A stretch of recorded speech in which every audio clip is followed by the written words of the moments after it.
Welcome to the deep dive for this week. Don't forget to visit the website at deepdiveau.net. Check out our socials and Patreon page at the Deep Dive AU. Subscribe via your favourite podcast app or like and subscribe at our YouTube page at the Deep Dive AU. The Deep Dive podcast mugs are now available for purchase and are currently on sale. Just go to our merchandise page at deepdiveau.net to purchase one. Don't miss out on this opportunity to grab one for yourself or as a thoughtful gift for a fellow podcast enthusiast. This is the Deep Dive Podcast. And here is your host, Michael Coles. Financial Literacy Australia is a leading EdTech NDIS initiative. They provide tailored financial literacy education to NDIS participants. Through their innovative online platform, which includes over 2,500 lessons, one-on-one mentoring, and accessible tools like text-to-speech, the program equips participants with the knowledge and skills to navigate budgeting, scams, insurance, and more. Committed to accessibility and inclusivity, Financial Literacy Australia strives to foster financial independence and long-term empowerment for individuals across Australia. And Daniel Ross from Financial Literacy Australia joins us. Daniel Ross, welcome to the Deep Dive. Hey Michael, thank you so much for having me today. Okay, so what are the core modules offered in Financial Literacy Australia's NDIS Financial Literacy Program? So our financial literacy program, our core modules, we sort of tailor it to suit each individual person. So initially we allow the participants to complete a program that suits themselves. So we start with anywhere from introducing what coins are all the way to managing their own NDIS package. So it really depends on the person. We like to sort of keep it as like a person-centered approach and instead of like a one-size-fits-all. But some of the topics we can cover in the core modules, can be anything from seeing what coins look like to understanding what an FPOS card is. And there's heaps of different things we can sort of tailor it to. But it's sort of pretty much all the stuff you don't get taught at school. Okay, so how does Financial Literacy Australia's program tailor to its curriculum to meet the needs of NDIS participants? So the way it meets the needs for the NDIS participants is allowing them to exercise the rights to choice and control. So pretty much once they get an understanding of the foundation, what invoices are, how to select services correct, and pretty much just get the most out of their plan. So I'm finding sometimes a lot of times the NDIS might give people, quite a substantial amount of money. They could be self-managed, and a lot of people just don't know what to do with it, or spend it, or what services to sort of get. Like they're cutting a lot back on support coordination at the moment, and a lot of people are sort of being relied, allowing themselves to spend the money on what they can. But just as a foundation to understand, what money is, how to spend it correct, how to prioritize, doing like needs versus wants, just sort of tailoring it to suit each person. Okay, so what practical real-world skills does the NDIS Financial Literacy Program aim to impart to its users? Yeah, so some real-world sort of things. I'll give you a bit of background about myself. So before I started Financial Literacy Australia, I was a former financial counsellor. So I assisted people with anywhere from advocating on their behalf to rectify arrears in loans, all the way to declaring bankruptcy and things like that. So the real-world sort of stuff, I found that a lot of people were presenting themselves with issues that could have been resolved very early on, like an early intervention sort of thing. And what I wanted to do with the program is give people the skills and education around being able to prevent things from occurring before they happen. So whether that's financial abuse, fraud, whether that's scams, it's pretty much giving them the education prior to it, so it doesn't happen in the first place. And they're the sort of real world things that I've sort of made the company around. So pretty much I want like as a center approach. So I sort of expanded from that. So it started with the main issues that I saw people were seeing presenting with hardship, and expanding from there. So financial abuse around family members, even in the NDIS space, like there is a lot of financial abuse going on with providers. So just giving them the knowledge just to be able to identify it themselves.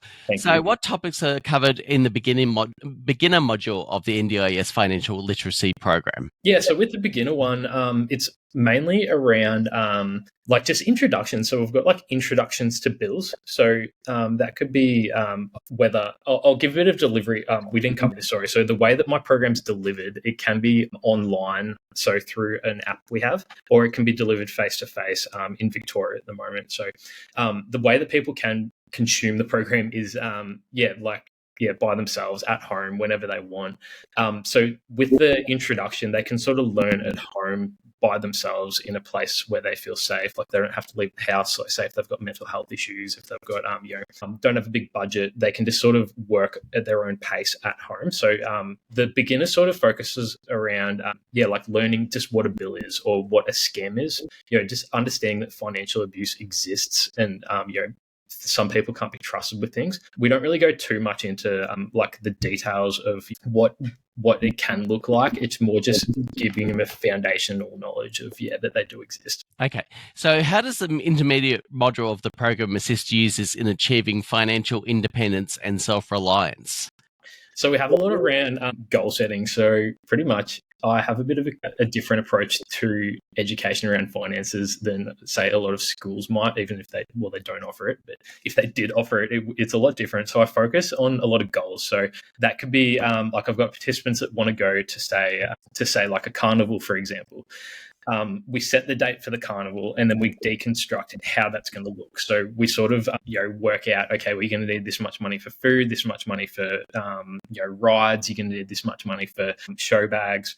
And I try and make it as fun and engaging as possible. So, they can get enjoyment out of it. But those skills, they're all transferable. So, if they do decide, they want to move out of home or get a phone bill, they can transfer all those skills across to other aspects of their life. But we sort of center it around fun, engaging, like, real micro learning stuff to keep people involved. And I just find like I'm sort of young myself as well, and like if someone told me like here's a budget, you need to stick to it, I wouldn't, just because I just don't like being told what to do. Where if you're actually looking for something fun that you're engaging with, whether that can be anything from going up the street and having a coffee with a friend and buying them a coffee, all the way to massive goals like if you want to go overseas trips, you want to do anything, like I sort of focus around that stuff. Okay, so what advanced financial skills are taught in the advanced module of the NDIS financial literacy program? So the advanced is like doing a deep dive into each individual issue. So for example, we could go like with scams, for example.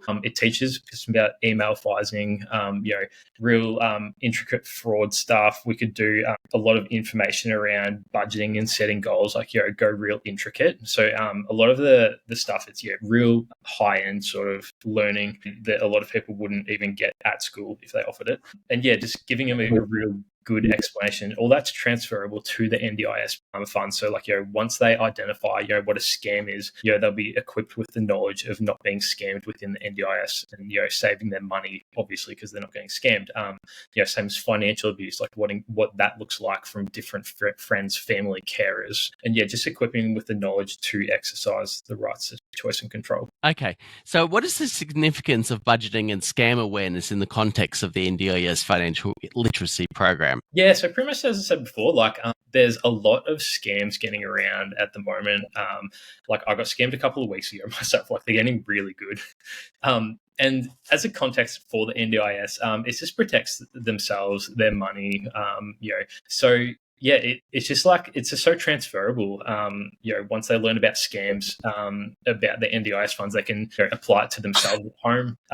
They can, same as budgeting. If they could, we've got a lot of some people that want to be self-managed at some point. So like we can teach people how to manage their NDIS funds, so they could utilize the package more for actual needs instead of having to go through a plan manager if they choose. Okay, so how does your app with Financial Literacy Australia facilitate the learning for NDIS participants across Australia?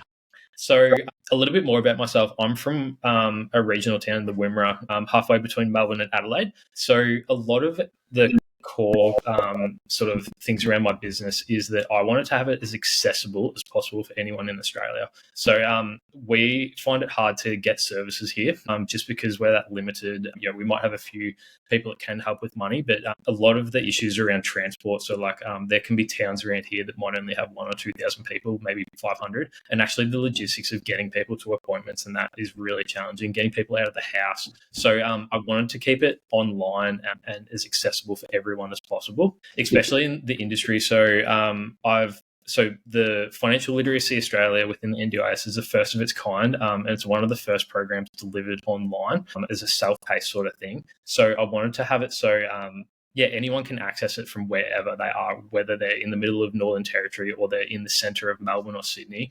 They can still access it and they can complete as much content as they want at home in their own time. So what feedback have NDIS participants provided about the effectiveness of the Financial Literacy Australia's app? Yeah, so the feedback that they provided is actually quite positive. So we've had some people that like the way we deliver it, it's for each person. So like, whether they want to deliver it face to face, we can jump on Zoom. If they want to do it in their own time at 3:00 in the morning, they can, if that suits them, if they learn the best then. So like the feedback we've been having is like, people are really impressed with the way they can just receive the services. So like they don't have to go anywhere. They can do it from the comfort of home. It's been incredibly positive, and just people even just saying like, my son only learns from a phone. He doesn't learn from if someone is telling him in person. They he might just pick up his phone and he can sit on there for 3 hours or 10 hours or twice a week or whatever, and they can do it from there. So it's the real positive sort of thing is releasing a program that no one else in Australia has done, and getting the feedback to say it's actually working and it's accessible. It's incredibly rewarding. So how does the program structure accommodate different learning paces and styles amongst NDIS participants? So the way I love about the online learning and the self-paced learning, they can complete it at their own speed. So everyone learns differently. Some people are visual learners. They learn by reading or doing things with their hands. Some people learn by listening. With ours, we've got like a speech-to-text sort of thing in there, so it actually reads it out to them. So it's quite accessible. And you can complete it as fast as you want. Like some people might struggle with some topics, and some people might be really good at other things. You can just go back and revisit them as much as you like. So you don't need like a support worker there. You can literally just do it at home, in bed, on holidays, wherever you want. Okay. So what are the pricing options for NDIS participants interested in enrolling in Financial Literacy Australia's program? Yeah, so our pricing options are quite flexible for each person. So the way we invoice is 2 contact hours per week of using the non-face-to-face provisions under core or capacity building. And it works out about $154 at the time of this podcast, roughly per week, but they can actually utilize the program as much as they want in that period. So they could receive 38 hours full-time equivalent of content or more if they wanted to, only for 2 hours. Some people with they might have limited budgets. So, we might even say, okay, well, if they only have enough for say 3 weeks, which is about 6 hours, we could assign them for 6 weeks. For 3 weeks, and they can complete full-time equivalent inside there for 3 weeks. So people with minimal funds can actually, complete a lot of content, if they're capable of doing that. Or we have some people that can only do a few hours each week, and that might take them a few months. It just really depends on the person, and we just wanted to keep it as flexible as possible because not everyone's the same and everyone has different capabilities. Everyone has different learning styles, and same as the mentoring that we can do as well. So we can do that through Zoom. We do strongly recommend doing the mentoring as well, not just the app. So it's the apps more complements the mentoring. We can go through bills, we can go through things that they're struggling with, and then, they can go back home and learn things as much as they want to sort of help them progress. Okay. So how does Financial Literacy Australia ensure the accessibility of its services to all NDIS participants? Yeah, so the accessibility is sort of the same what we covered before. So, just keeping it as accessible for literally anyone in Australia, no matter their location. It's just the way that the person wants the program to be delivered. And I think that's sort of the way of the future as well. Like, it'd be amazing if all providers could sort of jump online, provide their services, make it accessible for everyone, because obviously it is hard to get some specific services in Australia at the moment. Even like, there's OTs in that do need to do face-to-face sometimes, and they do telehealth. But like, if everyone could do it, we'd be able to reach and help a lot more people. Okay. So what role does one-on-one mentoring play in the NDIS financial literacy program? Yeah, so the one-on-one stuff's quite fun. So we like to deconstruct their goals, look what they want to do, where they want to be at in 12 months, 2, 3, 4 years, and work out a plan of how we can get them there. So that could be anything, starting a new job or whatever. And we can set little goals of saving. Say if they need to save a certain amount of money to buy something for their employment, we can deconstruct that. And then we sort of check in. Like the first few weeks, we might have one session, or first month we might have one session a week, but then it could even just be once a month or once a quarter down the track, just to check in, see where they're at. But it's completely flexible. Like, if someone only needs to see us once forever, that's fine. Even if someone needs only a week and they can do full-time equivalent in the app, like, that's fine too.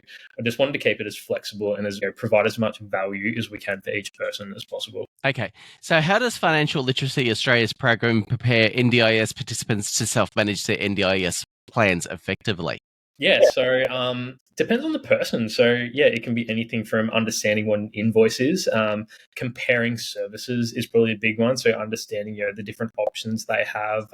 We can teach people about what value other service providers bring to the party, and just pretty much giving everyone a foundation of knowledge. Because a lot of the time these skills, they're assumed knowledge. Like people assume that people know how to pay bills and understand invoices, transfer money.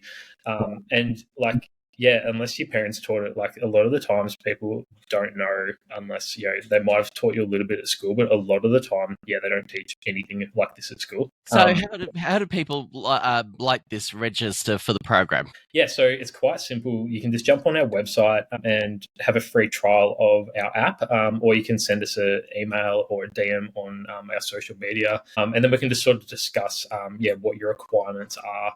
But it's quite an easy sort of thing to do as well. Like, you can just jump online, have a go by yourself, and if you're happy, have a read through the service agreement, consult with your plan manager, support coordinator. Then you can complete a service agreement online as well. So, one more question we'd like to ask all our guests here on the Deep Dive podcast is, if there's one bit of advice you'd like to give in 30 seconds or less, what would that be? Yep. So one of my close friends and mentors gave me good advice. One of them, just keep going. It's been incredibly hard releasing a service and product that no one else has done in Australia to the NDIS, and you just have to keep going. And even though you're getting a lot of pushback from providers, from stakeholders in the NDIS, that it's new because no one's done it, it's going to benefit and help a lot of people. You just got to keep going. Okay, and on that note, thank you, Daniel Ross, for being part of the Deep Dive podcast today. Thank you, Michael. It's been a pleasure. To register and to check out the program, go to flouse.com.au.